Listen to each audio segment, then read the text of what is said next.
Good evening mga kaibigan. Ngayong gabi, kailangan gabi yung episode kasi maglalagay kami ng short hitch para sa mga tandang na malapit ng itali.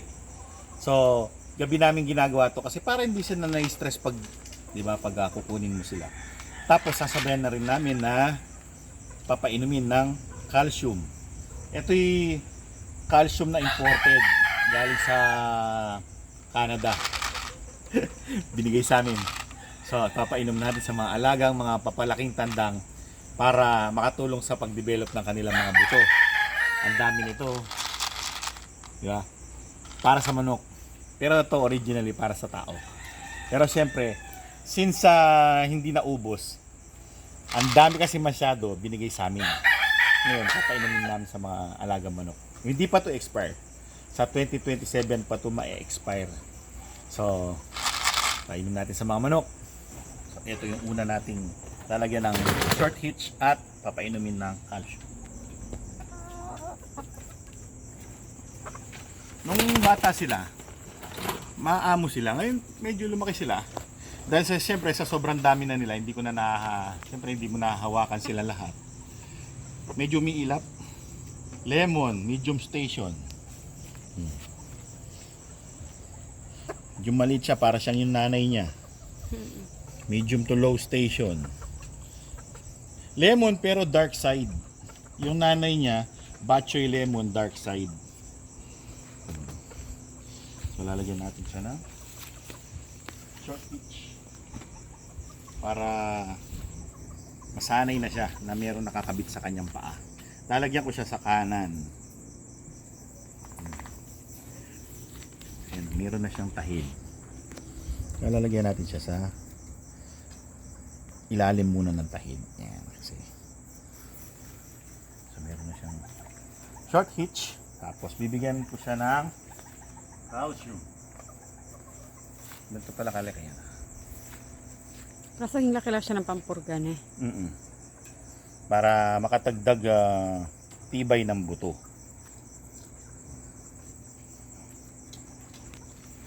Lagay ko na siya dito. Pero ito, niro-rotate ko sila sa fly pen, sa folding pen para siyempre nakakapagaspas sila mabuti sa fly pen siyempre. Dito siyempre medyo contain sila ng konti sa lugar, maliit ang lugar. Yan, ang lemon. Next naman ang LDT Grey Cross ng Escolin.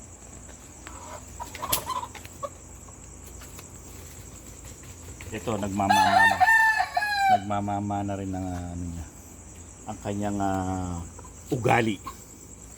So unahin ko na lagyan ng calcium. Ka-babe na.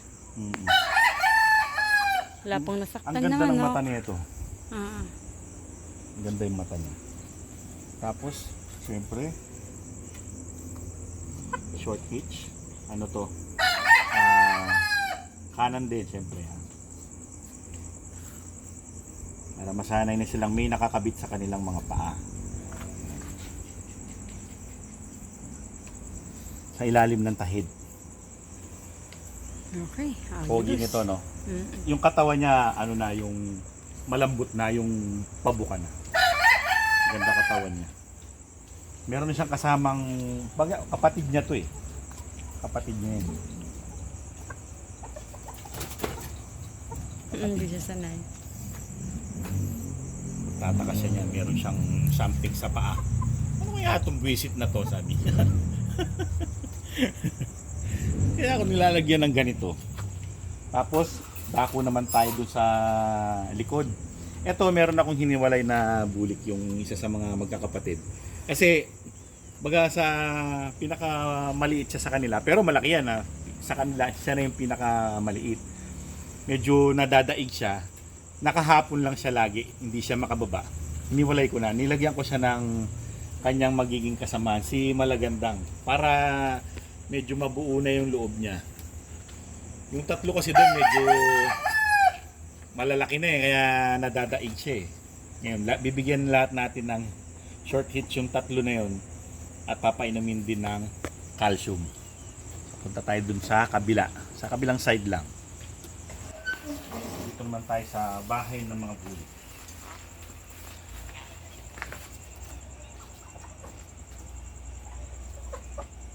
Laki. Ang lalaking manok. Grabe. Ang lalaking manok.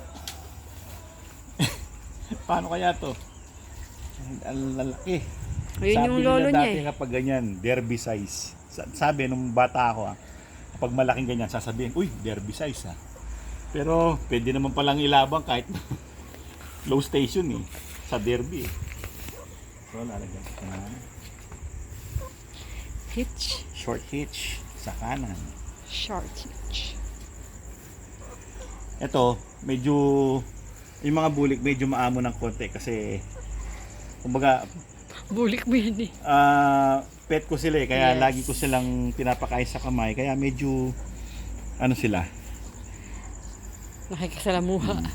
hindi sila ganun ka high strung. Yes. Hindi sila magugulatin masyado. Ganda no, laki. Ganda ng pagkabulik nyo ha. 34 bulik oh. Pula na yung mukha niya. Pero naaawa ko sa kanila sa mga lamok eh.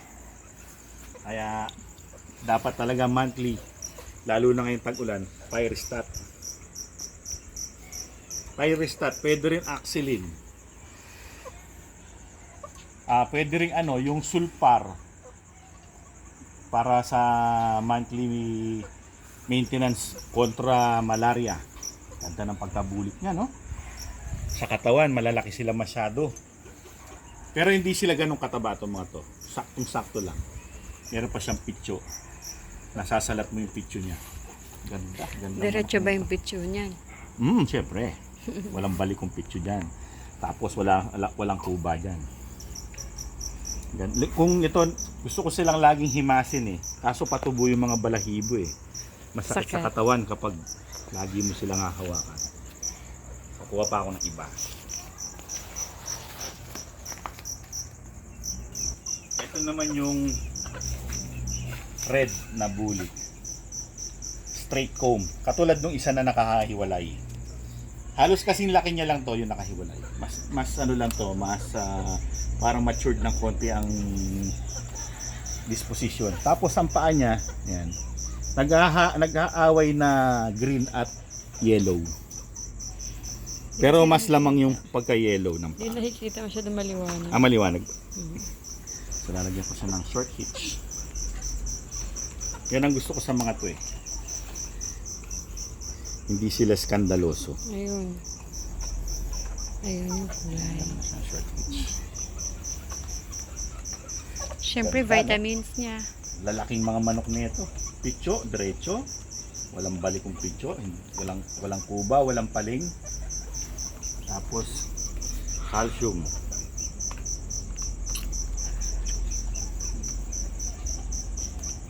Very good. Isa naman. Pero itong last na to na bulik, hindi ko to palahi. Regalo to ni Kuya Mandy, yung kaibigan ko. Ito naman, hindi ko to palahi. Pero kasi laki rin nila. Actually, siya yung mas pinakamatangkad. Iba rin yung kanyang kulay kumpara sa dun sa nauna, yung light bulik. So, more on parang bulik mais ang tawag dito sa amin. Yung alam mo yung mais pag ano na yung kulay ng mais. Ay, nalalaglagan din siya ng balaybo. Naglulugon-lugon sila eh.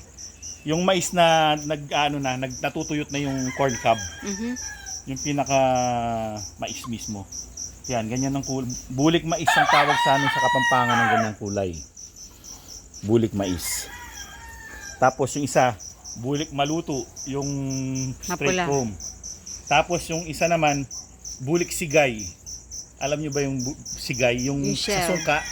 Yung, di ba yung kulay nun, parang gano'n ang Pearl kulay gray. mo. May baltik-baltik siya yung bulik sigay. Ito, bulik mais. Tawag dito sa amin sa Kapampangan ha. Sa iba hindi ko alam eh. Baka Bulik mais. bulik corn. Tapos ang paa niya, ganun din. Nag-aagaw na dilaw at green din. Tapos malalantik ang mga paa. Maninipis ang paa niya. Tapos sa katawan naman, Kakatawan din siya nung bulik sigay. O hindi balikwang pitso, hindi rin kuba. Hindi paling yung buntot. Tapos yung itsura niya, para sila magkapatid kung tutuusin eh. Di ba? Pero iba to, bigay lang sa akin to. Lumaki lang siya nakasama ng mga bulik kasi sinama ko siya dahil bulik siya eh. Bigyan ko muna ng calcium. Nalaglag. Huwag mong ilalaglag. Sayang. Wala pong nasaktan dyan. Calcium yun. Vitamins Napainom lang namin, yun, vitamins. pinapainom. Tapos lalagyan na namin ng Short hitch. short hitch para masanay na.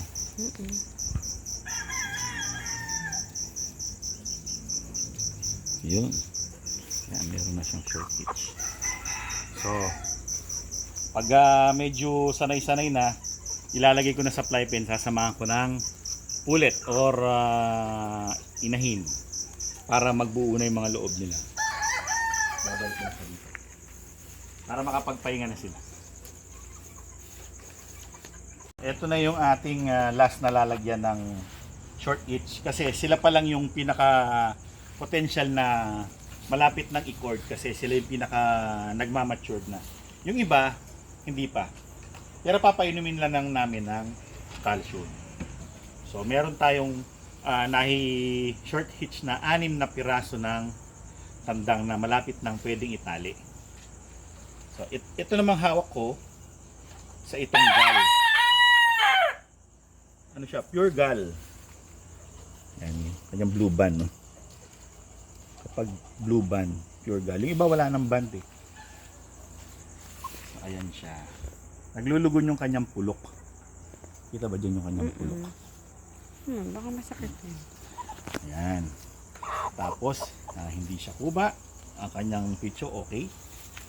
Bakit ang stance mo eh? Napaka-tikas mo pag nakababa ka. Sige, gabi na eh. Oo. So, ayan. Bigyan na natin siya ng calcium niya.